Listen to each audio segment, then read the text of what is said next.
اس کے حکم کے آگے سر کو جھکاتے ہوئے اپنے اندر تقوی الہی پیدا کریں۔ پچھلے جمعے میں نے خطبہ شعبانیہ کے کچھ جملے آپ کے سامنے پیش کیے تھے، آج بھی چاہتا ہوں اسی خطبہ شعبانیہ کو مکمل کروں۔ یہ ایسا اتھینٹک ہمارے پاس ایک ڈاکومنٹ ہے، دستاویز ہے، جو امام علی رضا علیہ السلام سے ہم تک پہنچی۔ اللہم صلی علی محمد وعلی محمد۔ سلسلہ ذہب سے، یعنی اپنے آباء و اجداد سے انہوں نے نقل کیا، اور پھر راوی امیر المؤمنین فرماتے ہیں کہ سرکار رسالت معاب نے شعبان کے آخری جمعے یہ خطبہ ارشاد فرمایا، جس میں ارشاد فرماتے ہیں وَتُوبُوا إِلَى اللَّهِ مِن ذُنُوبِكُمْ وَارْفَعُوا إِلَيْهِ أَيْدِيَكُمْ بِالدُّعَاءِ فِي أَوْقَاتِ صَلَاتِكُمْ فَإِنَّهَا أَفْضَلُ الصَّاعَاتِ يَنظُرُ اللَّهُ تَعَالَى عَزَّ وَجَلَّ فِيهَا بِالرَّحْمَةِ إِلَى عِبَادِهِ توبوا إِلَى اللَّهِ مِن ذُنُوبِكُمْ، اللہ کی بارگاہ میں پلٹ کے آ جاؤ، اپنے گناہوں سے استغفار کرو، توبہ کرو، اور جب نماز کا وقت ہو تو اس وقت اپنے ہاتھوں کو اٹھایا کرو دعا کے لیے، کیونکہ یہ بہترین وقت ہوتا ہے نماز کے وقت۔ اللہ تعالیٰ اپنی رحمت سے اپنے بندوں کو دیکھ رہا ہوتا ہے، نظر کرم کر رہا ہوتا ہے۔ یجیبہم اذا ناجو، اور وہ جواب دیتا ہے، یجیبہم، ان کی پکار کو سنتا ہے، اذا ناجو۔ نجات جو ہے یہ خفیہ بات ہے، یعنی آرام سے جب بندہ بات کرتا ہے، کوئی اور نہیں سن رہا اور صرف خدا ہی سے مناجات کر رہا ہے، اسی سے مناجات ہے۔ یعنی وہ مناجات کو، تمہاری آہستہ بات کو بھی، تمہارے دل کے ارادے کو بھی جان رہا ہے اور اس کا جواب دے رہا ہے جب نماز کا وقت ہوتا ہے۔ وَيُلَبِّيهِمْ إِذَا نَادُوا، اور جب بلند بھی پکارتا ہے تو پھر بھی وہ لبیک کہتا ہے۔ وَيُعْطِيهِمْ إِذَا سَأَلُوا، اور وہ عطا کرتا ہے۔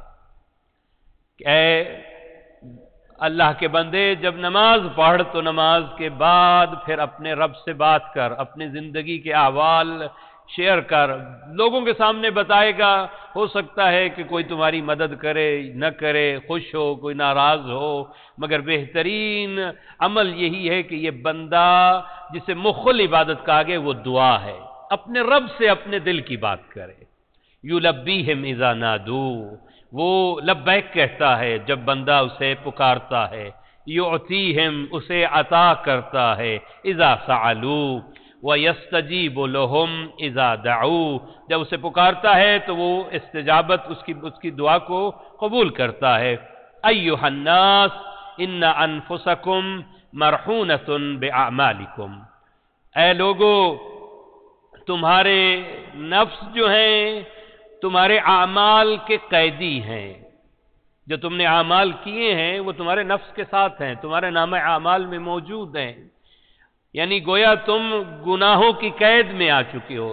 عجیب ہے، ذنب کا معنی بوجھ ہے عربی میں، ذنب گناہ کو کہتے ہیں، تو ذنب کا معنی بوجھ ہے۔ گویا پچھلے جمعے میں نے عرض کیا تھا کہ بوجھ کی قسمیں ہوتی ہیں، ایک مادی بوجھ ہوتا ہے، کوئی وزن اٹھا لیں آپ سر پہ رکھ لیں، اس بوجھ کا احساس ہو رہا ہوتا ہے، بدن کو احساس ہو رہا ہوتا ہے، مگر کچھ بوجھ ایسے ہیں کہ جس کا نفس کو احساس ہوتا ہے، روح کو احساس ہو رہا ہوتا ہے۔ ان میں سے ایک بوجھ گناہ کا بوجھ ہے، ندامت کا بوجھ ہے، شرمندگی کا بوجھ ہے۔ یہ بوجھ ایسا ہے کہ جو نفس کو قیدی بنائے ہوئے ہے، نفس اس کے بوجھ میں دبا ہوا ہے۔ فَفَقُّوهَا بِإِسْتِغْفَارِكُمْ، اس نفس کو آزاد کر سکتے ہو ان گناہوں سے، کس ذریعے سے؟ استغفار کے ذریعے سے، توبہ کے ذریعے سے۔ ظہورکم ثقیلا من اوزارکم، تمہارے گناہوں کے بوجھ سے تمہاری پشت، تمہاری گردنیں، تمہارے نفس ثقیل یعنی وزنی ہو چکے ہیں، انہیں ہلکا کرو کس چیز سے؟ فخففوا، انہیں خفیف کرو، عنہا بطول سجودکم، لمبے لمبے سجدوں کے ذریعے سے اپنے گناہوں کے بوجھ کو ہلکا کر سکتے ہو اس ماہ رمضان میں۔ میں نے پہلے بھی عرض کیا تھا کہ روایت کے الفاظ ہے، بندہ سب سے زیادہ جو قریب ہوتا ہے اپنے رب کے، وہ حالت سجدے میں ہوتا ہے۔ سجدے میں، نماز میں سجدہ کریں، کوشش کریں. اگر فرادہ نماز پڑھیں، جماعت کے احکام علیحدہ ہیں.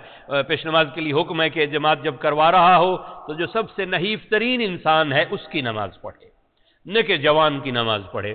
یعنی کوشش کرے کہ وہ اس کی نماز اس انداز میں ہو کہ جو سب سے کمزور ترین انسان نماز پڑھ رہا ہے اس کی رعایت کرتے ہوئے پڑھے.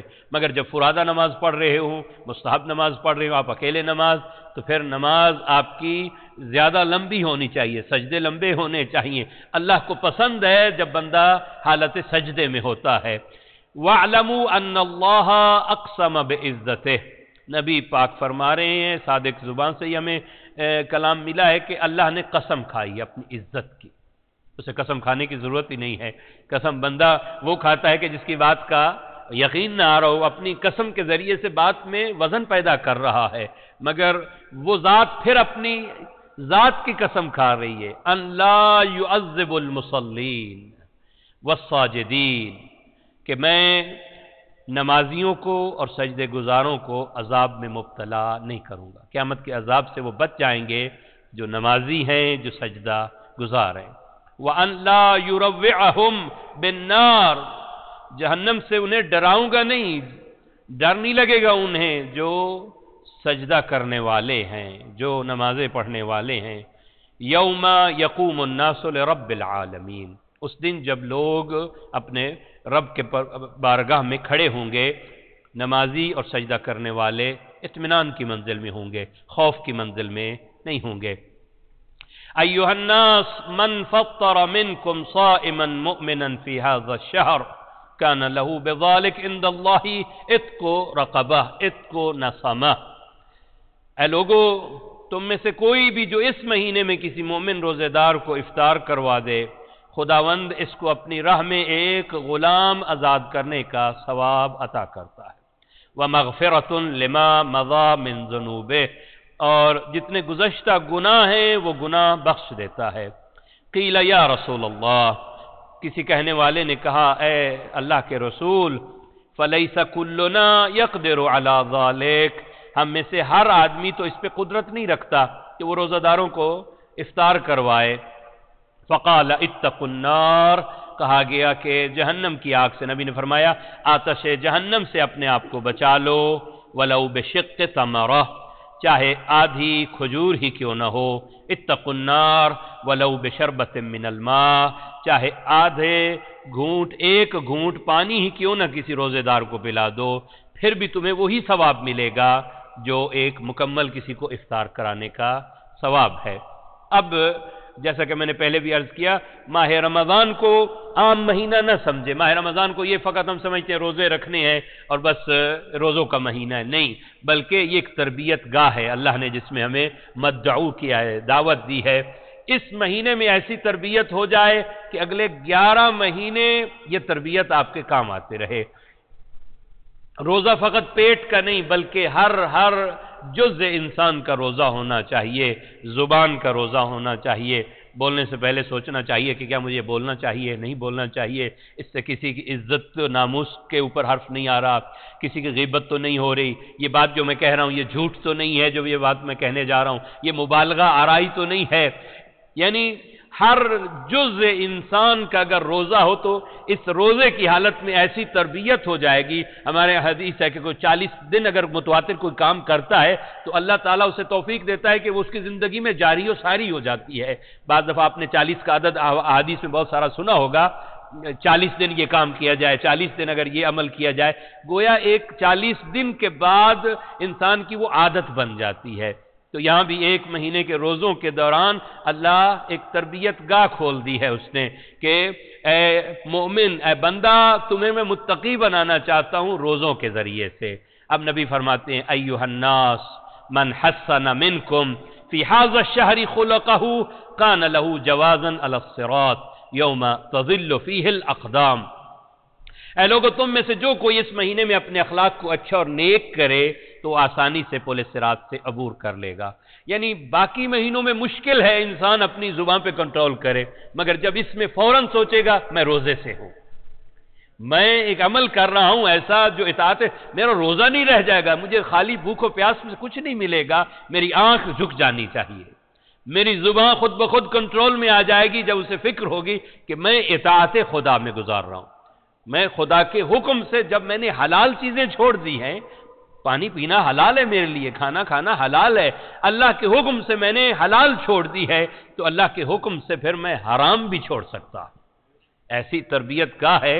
فرمایا اے لوگو، تم میں سے جو کوئی اس مہینے میں اپنے اخلاق کو اچھا اور نیک کرے گا تو آسانی سے پل صراط کو عبور کرے گا، جس دن لوگوں کے قدم لغزش میں ہوں گے، ڈگمگا رہے ہوں گے، لوگ پریشان ہوں گے پل صراط پہ. مگر وہ شخص جس نے ماہ رمضان میں اپنے اخلاق کو اچھا بنا لیا، وہ آسانی سے پل صراط عبور کر لے گا. اخلاق ایک بڑا چیپٹر ہے، بہت ہی بڑا. در حقیقت اگر دیکھیں، میں اس مثال کو اس طرح انداز میں پیش کیا کرتا ہوں. اسلام کے 3 حصے ہیں. کچھ ایسے ہیں کہ جسے ہم عقائد کہتے ہیں، اصول دین کہتے ہیں، جڑیں ہیں. اگر اسلام ایک درخت کی مانند ہم سمجھیں تو اس کی جڑیں، اصول جو ہیں وہ عقیدہ ہے، بلیو ہے، خدا کو ماننا، انبیاء کو ماننا، ائمہ کو ماننا، قیامت کو ماننا، یہ عقیدہ ہے، یہ جڑیں ہیں درخت کی. اور اس کی جو شاخیں ہیں درخت کی، یہ اعمال ہیں.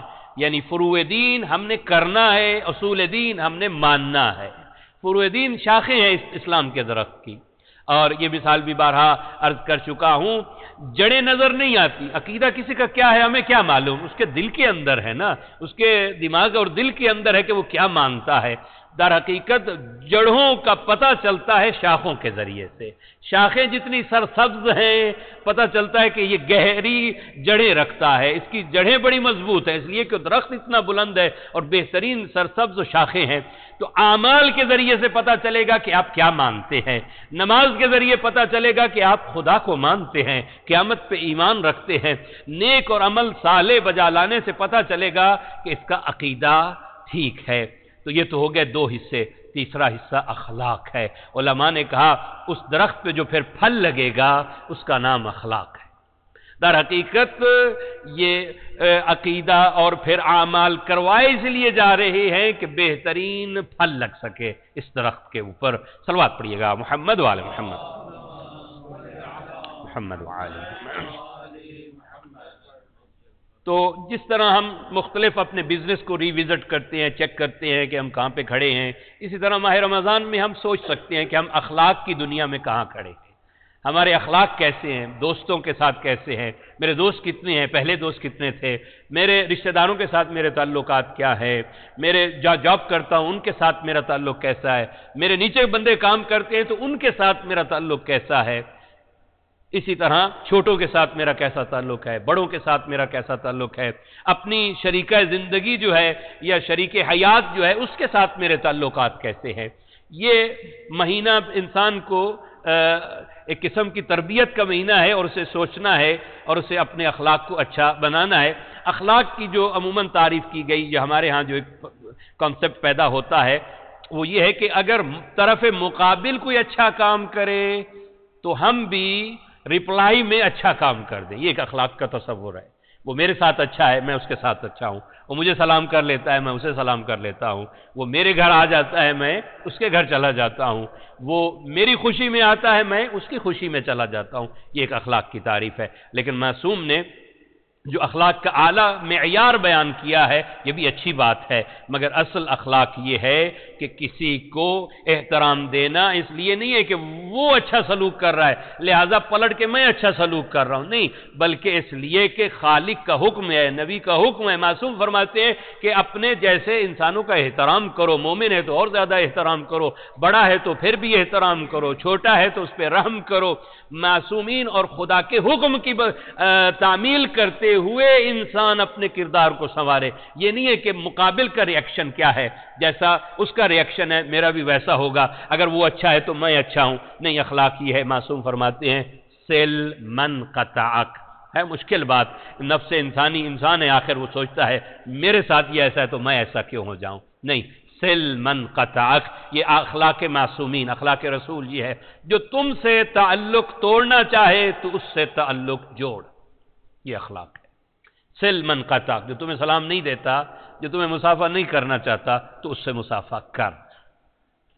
سل من قطعک، جو تجھ سے تعلق توڑنا چاہتا ہے نفس روکے گا بھی، تو کس طرح ہاں یہاں پہ بھی ایک معیار ہے، اگر کوئی شخص ایسا ہے کہ تمہاری عاجزی کی وجہ سے اس کے تکبر میں اضافہ ہو رہا ہے تو یہاں حکم ہے نہیں، اگر کوئی اس حالت میں یعنی عاجزی اس کے سامنے کریں گے تو اس کے تکبر میں اور زیادہ اضافہ ہوگا، تو یہاں اجازت نہیں ہے۔ لیکن اگر اصلاح کی گنجائش آپ سمجھتے ہیں کہ میرے اس اچھے رویے سے اس کے اندر پازیٹیو تبدیلی آ سکتی ہے، وہ سوچنے پہ مجبور ہو جائے گا کہ بھائی میں اس کے بارے میں یہ انداز میں رکھتا ہوں سوچ، اور یہ کتنی اچھی سوچ رکھتا ہے، سل من قطعک، جو تمہارے ساتھ تعلق توڑنا چاہے اس سے تعلق تو جوڑ۔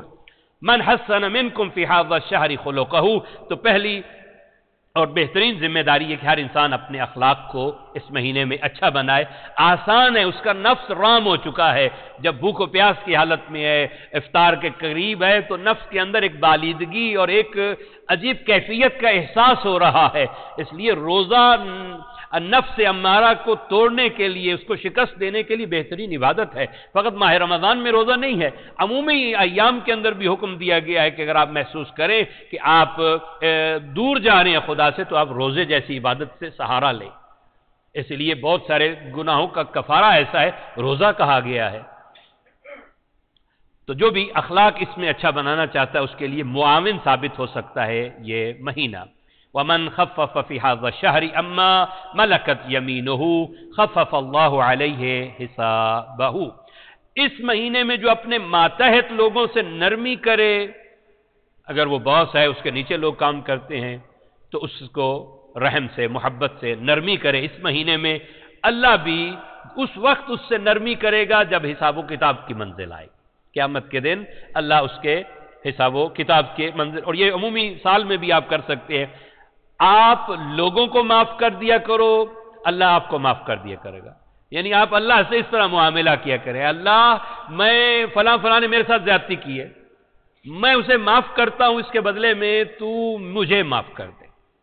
اسی طرح لوگوں کے ساتھ آپ جتنا حساب و کتاب کی منزل میں، اچھا قیامت کے دن جو حساب و کتاب ہے نا یہ ایکول نہیں ہے، ہر کسی کا ایک جیسا نہیں ہے، 3 قسم کا حساب و کتاب ہے قرآن مجید میں جو بیان کیا گیا ہے۔ کچھ تو ایسے ہیں جو بغیر حساب و کتاب کے جنت میں جائیں گے، ایسے بھی ہیں کرام، کچھ ایسے ہیں کہ جن میں بارے میں کہا گیا ہے کہ حساباً یسیرا، آسان حساب لیا جائے گا، بس ٹھیک ہے یہ بھی ٹھیک ہے جاؤ۔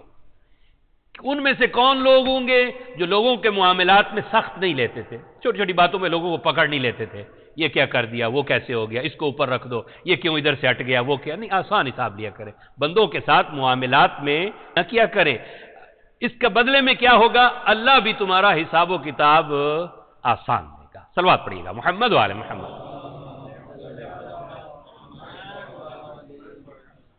اور جو بندوں کے ساتھ حساب و کتاب میں سخت ہیں، اچھا یہاں یہ بھی ہے، جو بعض دفعہ یہ ہوتا ہے بندہ اپنے معاملے میں تو بڑا سخت ہوتا ہے، مگر گورنمنٹ کا مال ہے جی ٹھیک ہے آسان ہے، آسانی لے لے، نہیں، جہاں مال امام ہو، جہاں حکومت ہو، یا اس کا اپنا مال نہیں ہے کسی کا مال ہے، وہاں حساب و کتاب میں اسے سخت رہنا چاہیے، کیونکہ اس کا مال ہی نہیں ہے نا۔ لیکن جہاں اپنا مال ہے اس میں یا اپنے معاملات ہے، اپنے ذاتی معاملات میں آسانی رکھنی چاہیے لوگوں کے ساتھ، لیکن ایک جگہ اسے مسئول بنایا گیا ہے اور وہ مال اس کا نہیں ہے، وہ معاملات اس کے نہیں ہیں، اس کی ذمہ داری دی گئی ہے، تو ان معاملات میں اسے آسانی نہیں لینی چاہیے، بلکہ اس معاملات میں سختی سے امیر المؤمنین کی جا کے دیکھیے بیت المال کی تقسیم، اور وہ اس میں، اور عموماً سخاوت آپ دیکھیے کرم علیحدہ ہے، مگر جب بیت المال کی بات آتی ہے وہاں پہ معاملات اور انداز میں ہے۔ ایک اور صلوات پڑھیے گا محمد وعلی محمد۔ محمد وعجل فرج۔ پھر فرمایا وَمَنْ أَكْرَمَ فِيهِ يَتِيمًا أَكْرَمَهُ اللَّهُ يَوْمَ يَلْقَاهُ وَمَنْ وَصَلَ فِيهِ رَحْمَهُ وَصَلَهُ اللَّهُ، اور جو اس مہینے میں کسی یتیم پہ احسان کرے تو خداوند قیامت کے دن اس پہ احسان کرے گا۔ عجیب معاملہ دیکھیے، آپ ایک بندے پہ احسان کر رہے ہیں اور وہ بھی اس دنیا میں احسان کر رہے ہیں، اس کے بدلے میں اللہ کہہ رہا ہے کہ میں قیامت کے دن تم پہ احسان کروں گا۔ واقعاً اس کا کرم ہے، اس کے کرم کی کوئی حد ہی نہیں ہے۔ جب اس انداز میں میں دیکھتا ہوں کہ اس دنیا میں، عارضی دنیا میں جو عمل ہے یہ بڑا لمیٹڈ عمل ہے جو ہم کر رہے ہیں، پیریڈ ہے، اس کی پیریڈ کے اندر 60 70 80 برس میں عمل کیا ہے، اور اس کی جو جزا دے رہا ہے وہ ابداً خالدین فیہا، ہمیشہ ہمیشہ کے لیے جزا دے رہا ہے۔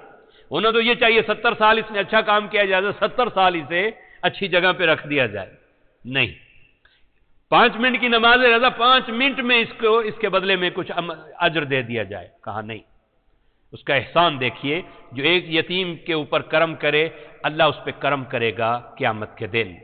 وَمَنْ وَصَلَ فِيهِ رَحِمَهُ وَصَلَهُ اللَّهُ، جو اس مہینے میں اپنے رشتہ داروں سے صلہ رحمی کرے خداوند قیامت کے دن اس کو اپنی رحمت سے متصل کر دے گا، خدا اس پہ رحمت کرے گا قیامت کے دن۔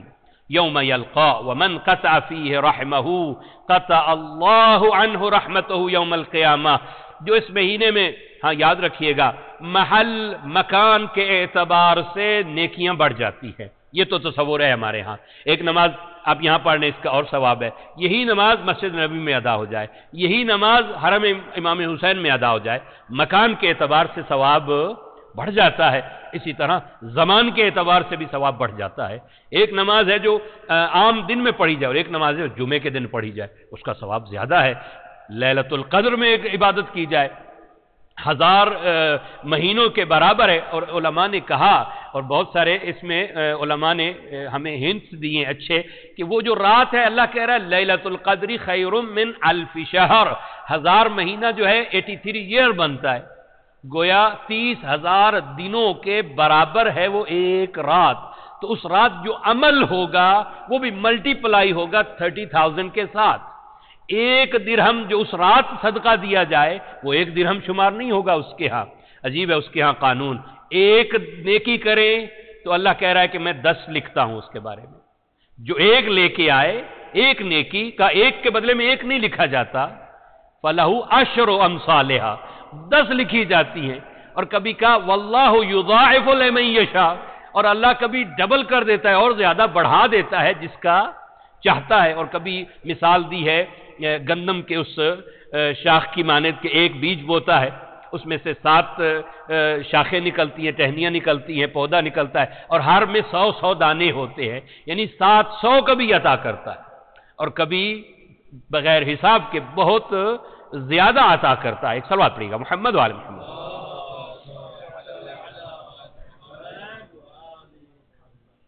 تو زمان کے اعتبار سے اور مکان کے اعتبار سے نیکی کا تصور تو ہے ہمارے ذہن میں، اسی طرح یاد رکھو زمان اور مکان کے اعتبار سے گناہ بھی بڑھ جاتا ہے۔ ایک بندہ گلی میں کھڑے ہو کے غیبت کرے اس کا اور گناہ ہے، مگر وہی غیبت مسجد میں بیٹھ کے کرے تو اس کا اور زیادہ گناہ بڑھ جائے گا، اور ایک غیبت اور ایک گناہ غیر رمضان میں کیا جائے وہ گناہ ہے، مگر ماہ رمضان میں گناہ کیا جائے تو وہ گناہ بھی بڑھ جاتا ہے۔ اسی طرح اگر کوئی قطع رحم کرے ماہ رمضان کے اندر اس کا گناہ بھی زیادہ بڑھ جائے گا۔ صلوات پڑھیے گا محمد وعلی محمد، صلی علی محمد وعلی محمد۔ وَمَن تَطَوَّعَ فِيهِ بِصَلَاةٍ كَتَبَ اللَّهُ لَهُ بَرَاءَةً مِّنَ النَّارِ، جو کوئی اس مہینے میں مستحب نماز بجا لائے خداوند اس کو جہنم سے نجات دے دے گا۔ فرض تو سب پڑھتے ہیں اور حسن ظن ہے مومن کو سب فرائض ادا کرنے چاہیے، لیکن کم از کم اس مہینے میں مستحبات بھی ادا ہونی چاہیے۔ سحری کے وقت اٹھنا مستحب ہے، سحری کھانا مستحب ہے، یاد رکھیے گا، کوئی اور کھانا پورے اس میں سال کے اندر یعنی ثواب نہیں رکھتا، کھانا ثواب ہو، اس میں سحری کے وقت کھانا بھی چاہے 1 لقمہ ہو 2 لقمے ہو وہ ثواب کا درجہ رکھتا ہے۔ تو جب سحری کے وقت اٹھتے بھی ہیں اور وقت بھی ہوتا ہے تو نماز شب شروع کر دیں، اگر 30 دن نماز شب پڑھیں گے اللہ اس کی توفیق دے دے گا کہ پورے سال آپ وما ادراکا، اور آپ کو کیا معلوم کہ نماز شب کیا ہے، غافل ہے انسان، محروم ہے انسان، اس لیے کہ اللہ نے ہر کسی کو نماز شب کی توفیق نہیں دی، یاد رکھیے گا، جس کو نماز شب کی توفیق ملی ہے اسے شکر ادا کرنا چاہیے کہ وہ اللہ کے مقربین میں سے ہے کہ اللہ نے اسے نماز شب کی توفیق دی ہے۔ ایک مستحب نماز کے ذریعے سے اللہ تعالیٰ اسے جہنم سے نجات دے دے گا۔ وَمَنْ عَدَّ فِيهِ فَرْضًا كَانَ لَهُ ثَوَابُ مَنْ عَدَّ 70 فَرِيضَةً، ایک واجب نماز اس مہینے میں 70 واجب نمازوں کے برابر اللہ ثواب عطا کر دے گا۔ فی ما سواہ من الشہور ومن اکثر فیہ من الصلاة علیہ ثقل اللہ میزانہ یوم تخف الموازین۔ صلوات پڑھیے گا محمد وعلی محمد۔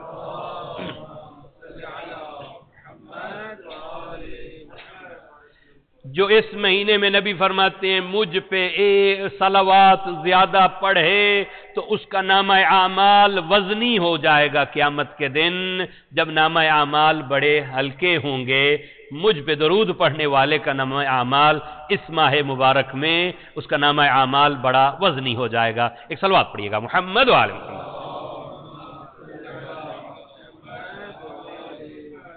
ومن تلا فيه آية من القرآن كان له مثل اجر من ختم القرآن في غیر من الشہور۔ ذرا اس کی رحمت تو دیکھیے کہ اس مہینے میں جو ایک آیت قرآن مجید کی پڑھتا ہے گویا ایسے ہے جیسے غیر رمضان میں پورا قرآن پڑھا ہے۔ آپ 11 مہینے پورا قرآن پڑھیں جتنا ثواب ملے گا، ماہ رمضان میں ایک آیت قرآن پڑھنے کا اتنا ثواب ہے۔ فرمایا لکل شیء ربیع، ہر چیز کی بہار ہوتی ہے نا، ہر چیز کی بہار ہے، اسی طرح وربیع القرآن، اور ربیع قرآن شہر رمضان، قرآن کی بہار کا موسم رمضان ہے۔ ایک آیت ایک قرآن کے ختم کا ثواب ہے، تو کوشش کریں کم از کم ایک ختم قرآن ہو جائے اس ماہ رمضان میں۔ ہمارے مراجع کے متعلق ملتا ہے، خصوصاً امام خمینی علیہ الرحمہ کے متعلق، وہ ماہ رمضان میں 10 قرآن ختم کیا کرتے تھے، اور مراجع کی زندگی مصروفیت بھی آپ کو معلوم ہے، یعنی کہ سب کچھ چھوڑ کے یہ کیا کرتے تھے۔ تو قرآن بہترین ساتھی ہے، بہترین رفیق ہے، انیس ہے، نور ہے، ثقلین میں سے ایک ثقل ہے جو اللہ کا نبی ہمارے پاس چھوڑ کے گیا ہے۔ یہ علیحدہ موضوع ہے، میں اس پہ اب زیادہ عرض نہیں کرنا چاہتا۔ اللہ نے جب رمضان کا تعارف کرایا نا ماہ رمضان کا، تو روزوں کے ذریعے سے نہیں کرایا، عجیب ہے۔ اللہ نے ماہ رمضان کا تعارف کرایا شہر رمضان الذی انزل فیہ القرآن، یہ وہ مہینہ ہے کہ جس مہینے ہم نے قرآن کو نازل کیا، ھدی للناس، لوگوں کی ہدایت کے لیے، بینات من الہدی والفرقان، ہاں اس لیے قرآن کو نازل کیا ہے کہ واضح ہدایت اس قرآن مجید کے اندر موجود ہے، فرقان موجود ہے، حق و باطل کی پہچان قرآن میں موجود ہے، سچ جھوٹ کیا ہے سب کچھ قرآن میں موجود ہے، ولا رطب ولا یابس، ہر خشک و تر کا علم قرآن میں موجود ہے۔ یہ ہم بدقسمت ہے کہ ہماری زندگیاں قرآن سے دور ہیں، تلاوت قرآن سے دور ہیں، قرآن فہمی سے دور ہیں، قرآن سمجھنے سے، قرآن کی تفسیر پڑھنے سے ہم دور ہیں، ورنہ نبی 2 چیزیں چھوڑ کے جا رہے ہیں، یاد رکھو، اہل بیت اور قرآن، دونوں کا دامن اپنے ہاتھوں میں تھامے رکھنا، نبی گارنٹی دے کے جا رہے ہیں، پھر لن تضلوا بعدی ابدا، کبھی گمراہ نہیں ہوگے، اور یاد رکھو یہ دونوں ہوں گی تو گمراہ نہیں ہوگے، ایک کا دامن بھی تمہیں گمراہی سے نہیں بچا سکے گا، نبی دونوں چیزیں چھوڑ کے جا رہے ہیں، یعنی اہل بیت اور قرآن۔ کچھ ایسے ہیں کہ جنہوں نے فقط قرآن لے لیا اہل بیت کو چھوڑ کے، وہ صبح شام قرآن پڑھ رہے ہیں، قرآن کوئی فائدہ نہیں دے رہا، اور جن کو قرآن نے فائدہ دینا ہے انہوں نے قرآن کبھی کھولا نہیں ہے۔ صلوات پڑھیے گا محمد وعلی محمد، صلی علی محمد۔ آسان ہے، صرف 4 صفحے آپ ہر واجب نماز کے بعد پڑھ لے، مہینے کے بعد قرآن ختم ہو جائے، 4 صفحے ہر واجب نماز، 5 نمازی ہیں نا، 20 صفحے بنیں گے، تو عموماً ایک سپارے کے اندر 20 ہی صفحے ہوتے ہیں، اور کوشش کریں قرآن پڑھنے کے ساتھ ساتھ ہر روز 5 آیتیں ترجمے سے پڑھ لیں، اس کی ٹرانسلیٹ پڑھ لیں 5۔ یہ قرآن جو ہے مجھ سے خطاب کر رہا ہے، زندہ کتاب ہے، ایسے نہیں ہے بک کے جو سابقہ کتابوں میں سے، ایسی کتابیں جب بھی آپ اٹھا کے پڑھیں گویا آپ کو خطاب کر رہا ہے قرآن، آپ سے بات کر رہا ہے قرآن۔ قرآن جو نہیں خدا نخواستہ پڑھ سکتا وہ سن سکتا ہے، کیسٹ کے ذریعے سے، CDs کے ذریعے سے ٹرانسلیٹ اس کی سنیں، اس لیے کہ جب آپ قرآن کے قریب آ جائیں گے دنیا کی ہر چیز سے بیزار ہو جائیں گے، اس لیے کہ قرآن ایسا ساتھی ہے، اس سے بہترین ساتھی کوئی نہیں ملے گا۔ ایک آیت پڑھنے کا ثواب ختم قرآن کا ہے۔ یہاں ماہ رمضان میں پورا انشاءاللہ قرآن ختم کیا جائے گا، مغرب سے 1 گھنٹہ پہلے قرآن مجید کی تلاوت ہوتی ہے، آپ تشریف لے آئیں، اپنے بچوں کو لے آئیں، یہ تربیت کا عمل ہے۔ اپنے بچوں کی تربیت کرنا چاہتے ہیں، ہر روز اپنے بچے کو یہاں لے کے آئیں، اسے محسوس ہو کہ رمضان، ماہ رمضان کیا ہے۔ آپ غیر مسلم سوسائٹی میں زندگی گزار رہے ہیں، آپ اپنے بچے کو اسلام کیسے سکھا سکتے ہیں؟ اس کا ایک اور مین جو رستہ ہے وہ مسجد ہے، مرکز ہے، یاد رکھیے گا۔ آپ 6 مہینے کے بعد، 2 مہینے کے بعد، مہینے کے بعد آپ آئیں، آپ کے بچے کو محسوس نہیں ہوگا کہ آپ کا ریلیجن کیا ہے، اسلام کیا ہے، مگر آپ کوشش کریں ہر روز نہیں آ سکتے تو کم از کم ہفتے میں 1-2 مرتبہ یہاں جو پروگرام ہوتے ہیں اس میں آپ شرکت کیا کریں. اس شرکت کی توفیق کے لیے ایک صلوات پڑھیے گا محمد وعلی اللہ محمد وعلی. ایھا الناس ان ابواب الجنان فی ھذا الشہر مفتحۃ، اے لوگو اس مہینے جنت کے دروازے کھول دیے گئے ہیں. فاسألوا ربکم ان لا یغلقها عنکم، جب اللہ نے جنت کے دروازے کھول دیے ہیں پھر دعا کرو کہ وہ کبھی تمہارے لیے بند نہ ہو. وابواب النیران مغلقۃ، اللہ نے جہنم کے دروازے بند کر دیے ہیں. فاسألوا ربکم ان لا یفتحها علیکم، اللہ سے دعا کرو کہ وہ تمہارے لیے کبھی پھر کھلے نہیں. والشیاطین مغلولۃ، شیاطین کو قید کر دیا گیا ہے. فاسألوا ربکم ان لا یسلطها علیکم، اللہ سے دعا کرو کہ پھر تمہارے اوپر وہ کبھی مسلط نہ ہو. اس کی تفسیر یہ کی گئی ہے کہ اطاعت کے اسباب آسان ہو جاتے ہیں ماہ رمضان میں، گناہ کے اسباب آسان نہیں ہے، سخت ہو جاتے ہیں. اس توفیقات بڑھ جاتی ہیں ماہ رمضان میں. یہ تعبیر ہے کہ شیطان کو قید کر دیا گیا ہے. قال امیر المؤمنین، اب امیر المؤمنین کھڑے ہو گئے. رسول خطبہ دے رہے تھے، امیر المؤمنین کھڑے ہو جاتے ہیں. کیا فرماتے ہیں؟ فقلت یا رسول اللہ ما افضل الاعمال فی ھذا الشہر. آپ نے اتنی لمبی چوڑی فہرست بتائی ہے، آپ یہ بتائیے کہ بیسٹ عمل کیا ہے ماہ رمضان میں. عجیب، پوچھنے والا امیر المؤمنین ہے، باب مدینۃ العلم ہے، اور جواب دینے والا شہر علم ہے. یا رسول اللہ بتائیے بہترین کام کیا جائے اس ماہ رمضان میں. عجیب ہے، یہاں پہ رسول نے کرنا نہیں بتایا بلکہ نہ کرنا بتایا ہے. ایک ہے کرنا، نماز پڑھنا، روزہ رکھنا، عبادت کرنا، یہ غذا ہے ایک قسم کی روح کے لیے. اور ایک ہے اس کے مقابلے میں برے اعمال سے بچنا، یہ پرہیز ہے. غذا دوا تب فائدہ دے گی جب پرہیز پہ انسان عمل کرے گا. ایک آدمی دوا بھی کھاتا رہے اور اس کے پرہیز نہ کرے تو وہ دوا اس پہ کوئی اثر انداز نہیں ہوگی. شوگر کا مریض مٹھائی بھی کھائے اور ساتھ شوگر کی گولی بھی کھاتا رہے کہ مجھے گولی اثر نہیں کر رہی، تو اس گولی کا کوئی قصور نہیں، اس دوا کا قصور نہیں ہے. برحقیقت یہ ہے کہ تم نے پرہیز نہیں کیا.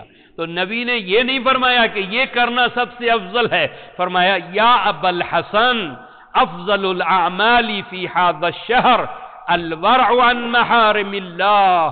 بہترین عمل یہ ہے کہ انسان کوئی حرام کام نہ انجام دے اس ماہ رمضان کے، محرمات الہی سے بچ جائے، بہترین کام یہ ہے. ثم بکا، پھر نبی نے رونا شروع کیا.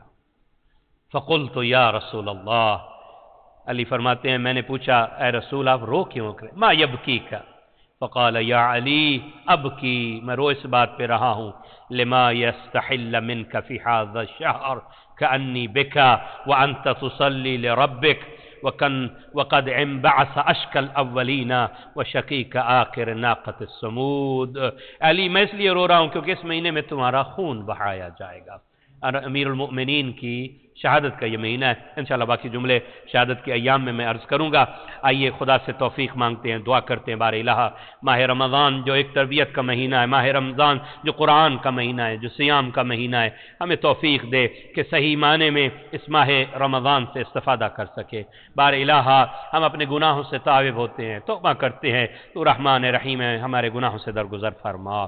بار الہ ماہ رمضان کی سحر سے استفادہ کرنے کی توفیق عطا فرما، تلاوت قرآن کی توفیق عطا فرما، اچھے اخلاق اپنانے کی توفیق عطا فرما، اپنے اخلاق کی اصلاح کرنے کی توفیق عطا فرما، اپنی گردنوں پہ جو حقوق ہیں وہ حقوق ادا کرنے کی توفیق عطا فرما، صلہ رحمی کرنے کی توفیق عطا فرما. ان لوگوں میں ہمارا شمار فرما جن کو تو نے لیلۃ القدر نصیب فرمانی ہے. بار الہ اس ماہ رمضان میں ہمیں فائزین میں ہمارا شمار فرما.